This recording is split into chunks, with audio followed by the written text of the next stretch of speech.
But in Luke 22, would you read verses 52 and 53? This is in the garden at his arrest.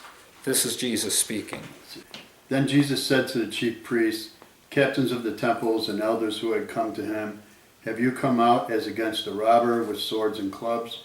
When I was with you daily in the temple, you did not try to seize me, but this is your hour in the power of darkness. Isn't that interesting? I want to kind of grab the Jesus perspective. He turns to the powers of darkness and says, this is your hour. And he's not arrogant about it at all. He's just identifying it and saying, you are going to take your best shot. You are going to try. Darkness is going to try to overcome the light, to the point of putting me on a cross and killing me. I mean, that's how far you're going to go to extinguishing the light. It's your hour. But yet at the same time, he says it's the hour of the Father. Spiritually, it gets wild. And I hope it encourages us in this respect, that even in the darkness, so to speak, the light shines brighter. And I don't want to get into a thing about spiritual warfare, because that's not the situation. The situation is this, that many times, we are walking into situations, whether it's Africa or whatever, that's very dark. You had prayed earlier about wearing the armor of light, the armor of God from Ephesians 6, that whole, and that's all very powerful, and it's all very true, and it's very important. And at the same time, as a child of light, which we are in this room, when we walk into the dark, the light prevails. Simple as that. It's just a spiritual dynamic, and Jesus is saying to them, I mean, it's not going to get much darker than the sky getting dark in the middle of the afternoon, thunder, it's just like the earthquake. It's not going to get much more horrendous than that. And I will never make light of the cross and the resurrection, but it is almost like Jesus is, brushing the dirt off of himself 3 days later and saying, okay, I want you all to have the confidence that as my children, children of light, that you walk as I walk. If you walk in the light as I was walking in the light, that you can walk through the darkness and accomplish those things for which you have been sent. I've sent you. Full stop. There's nothing else. I've sent you as light into dark places. Yes, we do pray. We do pray. We are not, how does Paul say it? We're not ignorant of the enemy's devices. We're not silly about this. But we also walk in a confidence in the name of Jesus and Jesus Christ. Down the line. So, we've got a funny thing happening with this hour. The hour of darkness, the hour of light. It's both their hours, which is fascinating to me. So we get to the cross. Back in John 12, verses 29 and 30, we're continuing this story. The Greeks are there. We've heard what Jesus said about the grain of wheat going into the ground and dying, the whole thing. Jesus has been troubled. He recognizes his purpose. He states it, verses 29 and 30. Therefore the people who stood by and heard it said that it had thundered. Others said, an angel has spoken to him. Jesus answered and said, this voice did not come because of me, but for your sake. Okay, someplace along the line I missed the verses about the Father speaking. So, would you read the 28th verse? Father, glorify your name. Then a voice came from heaven saying, I have both glorified it and will glorify it again. Right. Okay, so we got that. So Jesus is praying, he just prays, Father, glorify your name. A voice is heard from heaven. I have both glorified it in the past, and I will glorify it again. And the people around Jesus, some said it thundered. They hear something natural. They walk by a cross, and they see a guy on a cross. Must have done something wrong to get up there. They look at it very naturally. Others say an angel spoke, so there's something of a spiritual dimension, but they still don't recognize the voice.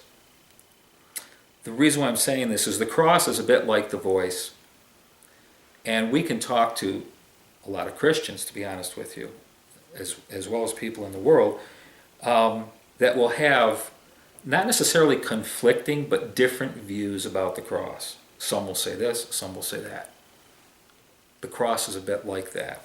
I said from the outset, I don't want to get into a bunch of doctrinal theological stuff. I want to talk about things that you don't normally talk of with the cross. And in this case, the cross is a bit like the voice. Not so much that people have different things to say, but the cross is totally about our purpose. When Jesus says, I know the purpose, the Father wants to do something through me. And that's my purpose, for him to do it. And that's going to require going to the cross in order for the Father to do something through me. What Jesus is doing is for our sakes. When he turns and says to them, the voice came not for me, but for your sakes. And that's the whole thing of the cross. And we know this. I'm probably not going to say that much that we don't know. They're just things that we talk about, we remind ourselves of. Jesus did not have to do what he did. The Father, I mean, I don't know how your dads were, but my dad came from a you made your bed, now lie in it. Okay? You screwed up, work it out. And somehow our Heavenly Father is saying, you screwed up, I got this one. Because you'll never work it out. You can't work it out. You can't do it. Now, as soon as our pride can get a hold of that and say that's true, I can't. I know that. Then I can flip over on the other side with such gratitude and so much humility before God that says, I so thank you for being a good dad. For informing me that I can't do it, and then doing it for me on top of it. Not just leaving me as an ignorant mess. It's a beautiful place, the cross. It's also a horrendous place, as we know. Some see only the natural, some see the spiritual, and even today, we might have views on the cross that are less than what the cross actually was. The cross is probably the most cosmic, this is my terminology, the most cosmic event that has ever taken place, because it literally ushered in a new creation. One of the reasons why I take issue a bit to the phraseology of the New Age, like it's a 20th century term, it's not. Those are Greek words that apply to the cross that John uses all the time, the New Age. We've ushered in a new age. It's a new creation. All things have become new. I mean, he can't say it any more ways than he says it. Paul picks up on it. Peter picks up on it. It's all over the place. Do you get this? Do you realize what happened at the cross? It's finished. Whoosh! The rest of it is done. And by the way, the next 7 weeks we're going to be looking at the 7 sayings of the cross, just so that each week there's 7 sayings that Jesus spoke from the cross. Each week we're going to take a different one. And that will bring us to Easter, basically. So let's continue on, though. Verses 31 through 33 in John 12. Now judgment is upon this world. Now the ruler of this world will be cast out. And I, if I am lifted up from the earth, will draw all men to myself.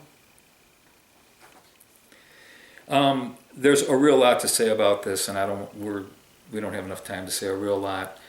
I want to just drop a couple different things in your direction. I said that John 3, it's obvious that Jesus' message to Nicodemus is we need to be saved. We'll devour ourselves before it's over. And me going to the cross is the healing for mankind to be saved. In John 8, you'll know me at the cross. You'll know me. At least you'll know the most important thing about me, which is I love you. God is love. And that's unconditional. It's not based on you. It's based on him. And you'll know me. You'll know I love you at the cross. And quite frankly, that's about all we really do need to know, if I be honest with you, is to know that love and be able to love others the way he's loved us. That's kind of the input of that. And now in John 12, he says, if I be lifted up, I'll draw all men to me. And we've heard enough choruses about that. Now, I stressed a little while ago the idea of the Greeks being there. Some people take issue with the word if. So Jesus has made it clear, but now it sounds, he says, well, if I'm lifted up, like you might not be. And that's the wrong use of the word if. If you've taken Greek philosophy, if you've ever studied or heard about Aristotle, there's Aristotelian logic, which is basically if A, then B. So, all Jesus, he's not talking in terms of, I might be lifted up or I might not be if I be lifted up. He's saying no. He's saying the exact opposite. When I'm lifted up, I tell you right now that through the cross, all men will be drawn to me. Anybody have any idea how many Christians there are in the world now? I didn't. I had to look it up. Not a clue. Yeah. I really wasn't sure either. There's just a million. That's right now in our generation, on this planet currently. That's a lot of people. From a Jewish carpenter being nailed to a tree 2,000 years ago, and this isn't even talking about the last 2,000 years, this is currently on a planet. A third of the earth have people that identify with Jesus Christ. They would call themselves Christians. I don't know about denomination, it doesn't matter. They identify with exactly what Jesus said. Listen, if you crucify me, I'm telling you, you're not going to be able to comprehend the amount of people that are going to be drawn to me that I am going to draw.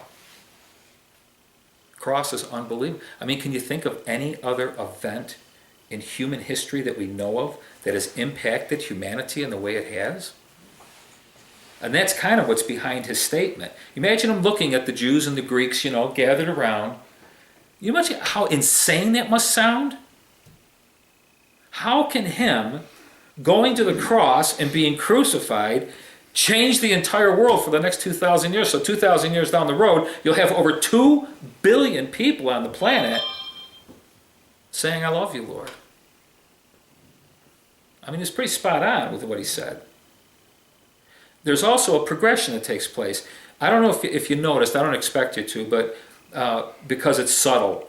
In John 3, he says, as Moses lifted up the serpent in the wilderness, so must the Son of Man. It sounds detached. Who's he talking? What is the Son of Man?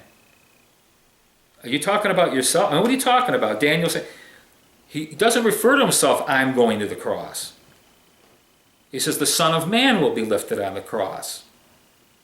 From Daniel 7, the Son of Man. We get to John 8, and then he says, when the Son of Man is lifted up, you'll know that I do nothing of myself. I always do. And all of a sudden, he connects himself with the Son of Man. And here, the Son of Man is not mentioned at all. If I be lifted up, I will draw all men to me. Now, in John 6:44, Jesus makes it clear that the Father is the one who draws. No man can come to him unless the Father draws. Which is a nice way, I think, of Jesus saying, the Father draws with my life, I'm going to draw with my death. That's a powerful principle for us to realize that the real drawing that the Father wants to do through us, that we commit ourselves to, is a type of death to ourselves that we have to say, you know what? Yeah, I am going to go to Africa. Yeah, I am. Annie said the other night, having a conversation with a doctor, well, what if you die there? Well, what if I do? What if I do? Is there not a cause, like David says? Isn't it a good reason to die, to go and help somebody in Africa? Can't think of a better one, quite frankly. I'm not afraid to die.